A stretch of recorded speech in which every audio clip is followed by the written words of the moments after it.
doctors. They come from the sea, I think. They like getting into your organs and stuff. Do not trust them. Never see your doctor. Thing is, they like to unwind. Or maybe you like to unwind by pretending to be them or something. The sort of core idea of this The medical special. is, a little bit mangled. Most of the script is just written on You're using sand timers, this wooden blocks, this big sheet and of bog chunky roll. cardboard components to roleplay as one of the most stressful jobs out there in your spare time so you can relax, I guess. Today we're looking at two games, Rush MD and For Science. One's good, one's great, but they're both non-essential. Let's get reviewing. Two quick things before we start this video. Firstly, I decided to not care about lighting on this one, so I just put the light is up there. It's on, just on full blast, and then I set my camera to auto, and I'm hoping that that works and it looks okay. If it doesn't look okay, just ignore it. The second thing is you may recall a bit of the video where I read off my script that I've written on Bogroll. Obviously, I didn't really write a script on Bogroll. I did write a script on Bogroll, but it wasn't, it was for a joke. It wasn't. Thing is, by writing on that Bogroll, I actually, the ink bled through onto the nice table, this like big, heavy wooden table that came with this flat. It's probably my favorite thing about this whole flat. But yeah, the point is that I got ink on the table because it bled through the Bogroll, and I wanted to set this up just so I could show you this B-roll clip of the noise I made when I realized there was ink on the table. No! That's it, that's the housekeeping out the way. It's time for the video now. So Rush MD is a sort of sequel to a game called Kitchen Rush, and that's a game that we reviewed like ages ago. And if you want to see that review, don't worry, it's going to be in the bottom of the screen right here. The core of these games are sand timers, which, did you know, are called sand timers because of an ancient Babylonian acronym, slowly and surely taking in minutes until our deaths. So what's the deal here? Well, you've got 4 4-minute rounds where the objective is to treat as many patients as possible, because each patient is a payday. A payday of points that'll get you closer to a grand total needed for this scenario. Some patients are nice and simple. You just treat them in the lobby, chuck a load of pills at them, and they're ready to go. Boy cured, whatever. Some patients are a little trickier, and they'll have you engage with the hospital, which is all of this board up here, and oh my goodness, there's so much to explain. Let me tell you how it all works. Each one of the spaces that you can see on this board comes in either a luminous tan or cool baby blue color. These are spaces that are fit for a sand timer. The blue spaces, you can put nurses on those, and the tan spaces are just for your doctors, representing the different jobs around the hospital that you can do in real time. As soon as you put the timer on the space, you can take the action immediately and watch that sand trickle. The thing is, the timer can only be taken off that space when the sand has run out, a nifty ludic maneuver to represent how much time is passing while a complex task runs its course. So what are these actions? Well, first off, you've got the pharmacy area, where people can go and stock up on syringes, goo, and pills. Maybe even taking a trip to the organ coolers to put some hearts on ice. The beds, which are conveniently off camera all the way over there, are where you put your patients, which come in from patient admission down here. Now, some of those patients in patient admission you can just cure straight away. Again, give them a bunch of pills, boy cured, good stuff. Some patients, on the other hand, require a more complex diagnosis, going through this series of tests in the middle of the board, right here. For every one of these malady-stricken men icons on a card, you'll need to perform the matching test. Blood tests, where you have to do a little symbol matching game. Bone scans, where you have to find the missing bed on these weird blue cards. A blood plasma mini-game, where you have to match a pattern with these tweezers. And a delicate balancing act at the MRI test, where you perch your timer on the corner of the bed, just like a real doctor. Now, all of these tasks seem relatively simple, and they are. They're super straightforward, but they present all kinds of wobbles and spills when done under a tight time limit. Successful completion of these mini-games rewards you with treatment, and sometimes, again, it's just as simple as chucking a bunch of pills into their bed. Or maybe you've got to load up a delicate tiny syringe with your fat sausage fingers. But sometimes, things are looking grim, and you're gonna have to operate. This is a special space in the middle of the board where you can do things in these blue surgery boxes, like slap organs into a waiting body. But the important thing here is that during surgery, everything needs to be handled with tweezers, meaning that you've got to pick up slippery hearts and kidneys with your tiny blue fingers, or cram goo into these syringes. Oh, what? And that is basically all of the game. You're frantically rushing around this hospital, cramming patients into beds, trying to do it all in time and working out who needs to go where and when. And now, goddammit, we are out of blood in the pharmacy. Someone get us more blood. We need more blood. I thought you said we needed pills. Who is this on the blood space? Do we need more patients? I'm this guy gonna needs bring a in more blood test patients now, or he will die. I don't think we need more patients. We just need someone doing to it. give I'm doing this it. guy I'm bringing in an more MRI. patients. Okay, his blood test came back, and he is Guys, these deficient guys in are so blood. messed Someone up. get him more blood. I got stubby arms. Can someone reach over? Which give me that bed? bed? Which bed do you want? Trying. You want a bed? I'm trying. And now it's time for Dr. Tom's diagnosis.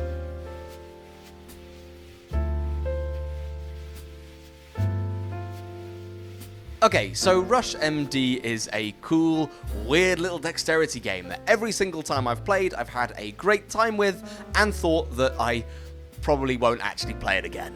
I had a good time each and every time I played it, but I felt like by the end of the game I knew what I was doing in a way that wasn't necessarily dramatically challenging. Rush MD's base game rarely throws spanners into the works to keep you on your toes. The obstacle here is communication, and luckily for me, my group we all word good great of the time. As soon as you reach a level of cohesion and you're done laughing at the oddity of this experience, of the tasks themselves, you may quickly lose a desire to crack this out again. It's a relatively stagnant challenge. And this flatness combined with the cost makes it a game that's maybe hard to justify getting out onto the table, but it would make it a great con game, a great game to show people, but maybe not a staple of your collection. So the verdict: 6 syringes out of 10.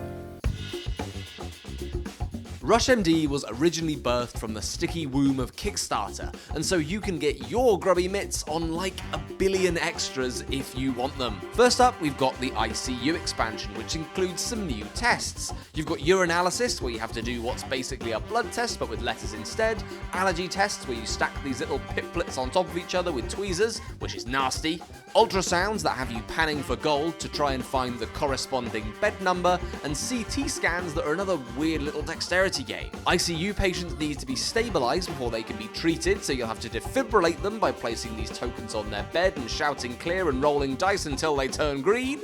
Drips might have to be hooked up and fed into beds, and there's a nasty little ECG pattern matching job to do as well, and on top of that, you've got maternity and dental, which adds a tooth rolling mini game and this haunting mouth tile, as well as a find a baby thing, which is all kinds of hilarious because you have to do a scan, determine gender, and then just search for this baby within a pile of babbits. And then you've got Kickstarter promos like a cardboard ambulance, a new MRI scanner to trundle a bed through, messy cards for weird variants, a helicopter you have to fly around, and a soundtrack. And lastly, you've got a campaign that ties all of that together with this intern timer you have to escort through a series of different missions. Having all of this added novelty is what Rush MD really needs to shine. And having all of that game on the table makes it into a truly ridiculous puzzle as well. A puzzle where everyone in a 5-mile radius needs to be firing on all cylinders for any of it to make any sense. It is delightful, it is excessive, and it is ridiculous. But it's a shame that all of this stuff is an extra in its separate little box. All in all, you're looking at this many euros for all of this stuff, which currently equates to 99999 British pounds at the moment.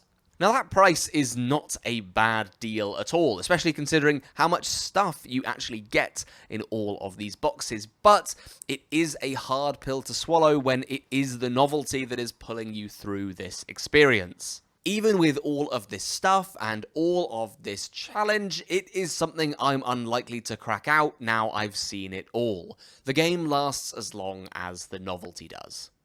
Now, if you think you can drop cash on that novelty, if this kind of game would fit into your gaming life, then go for it. But for me, at least, I still think that Kitchen Rush might be the better value proposition for a game that slowly ascends in its challenge and scope, and then doesn't smart to part with once you've seen it all. That's Rush MD.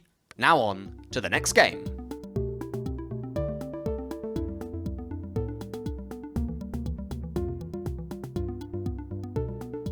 Let's prevent people from going to the hospital in the first place in For Science. About 1 billion different infectious diseases are raining down onto humanity, and you, a bunch of idiot scientists, are the only thing between regular human bodies and immense organ pain.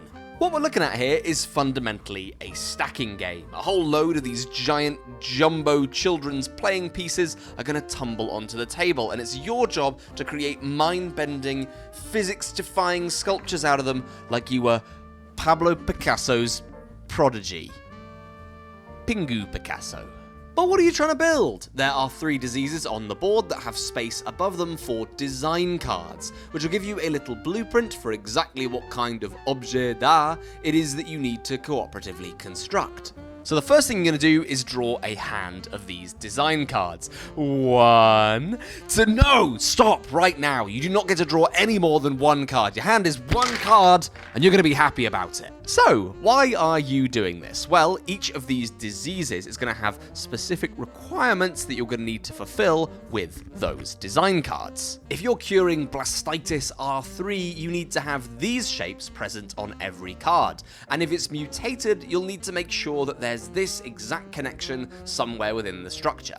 Once you've made sure that you've played enough design cards to meet this lab's minimum criteria, as well as fulfilling the task that's on the disease or mutation itself, it's time to build, and any one player can say, I'm doing this one, and they can get stacking. Now, there's a clever thing going on here. It looks like these lines denote height, but as long as those blocks are touching, pretty much anything else is game. So very quickly you end up with players having creative ideas about how these pieces ought to fit together. And having someone else look at your design while you're making it is often valuable for new perspectives on an existing idea.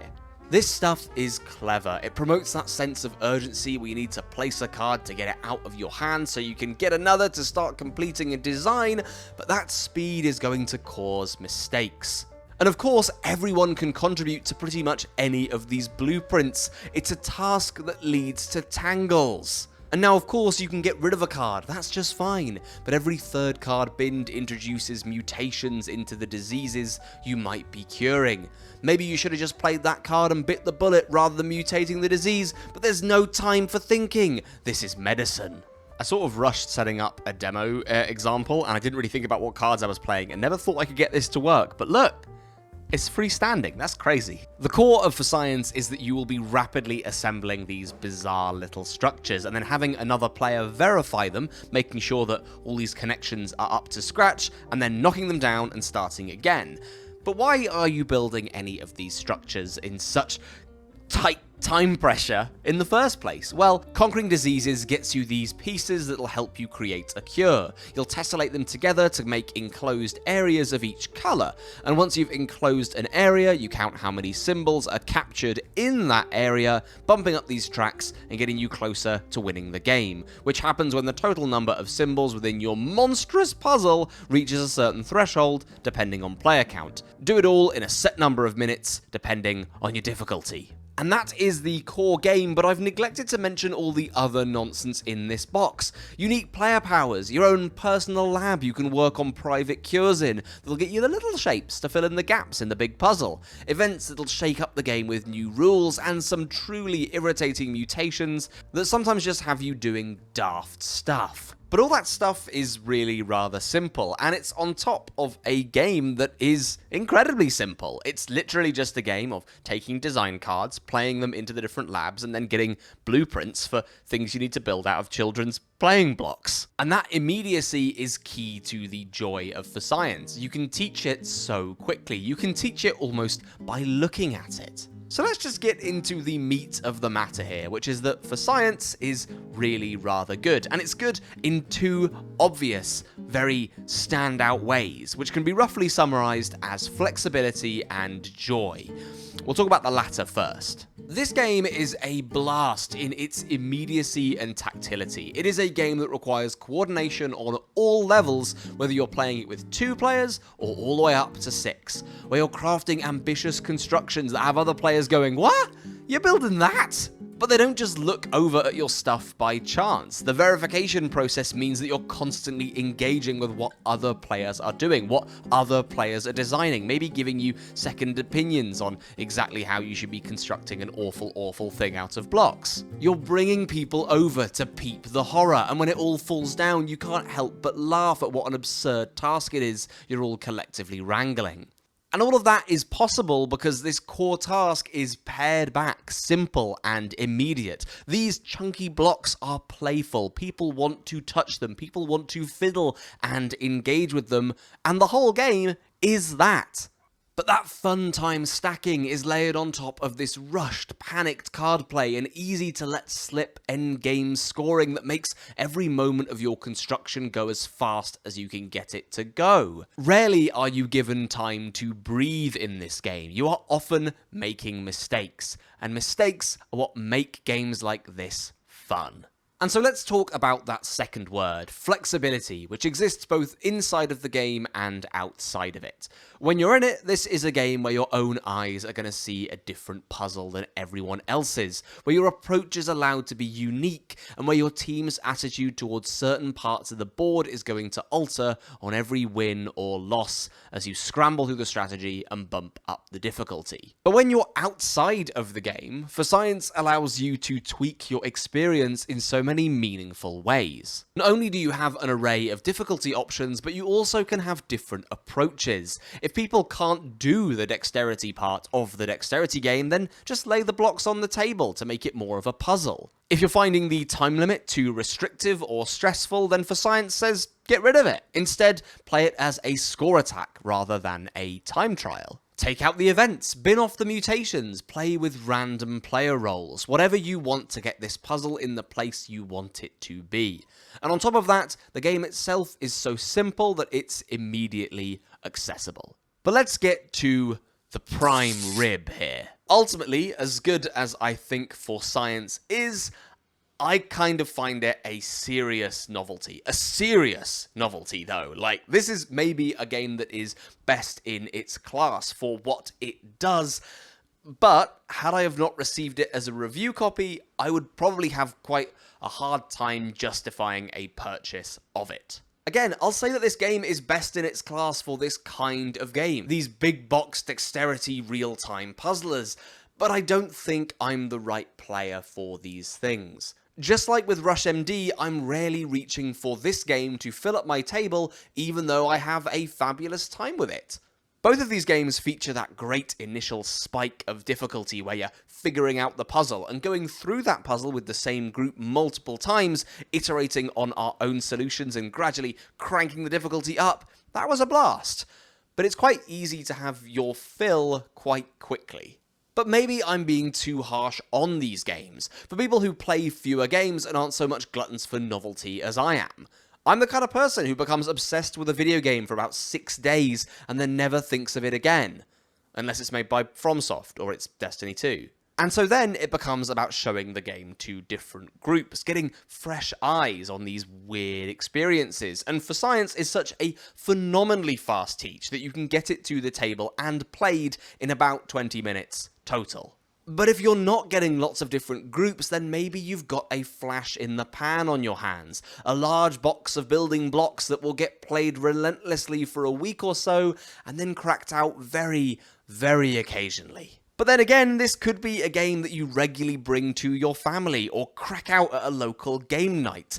I cannot find fault in what For Science actually is. I just know that what it is doesn't fit into my sort of regular tabletop diet. So that's the end of this review. That's the end of the medical special. That was 2 games. We reviewed both of them. We talked about why they were good, but why I might not keep them around. But I'm still left wanting. I still want to be able to get medical somewhere in this review. I still want to grab that feeling of medicine. So just to close out this video, I wanted to give you, the viewer, the top 3 ways that you can get medical in your own home.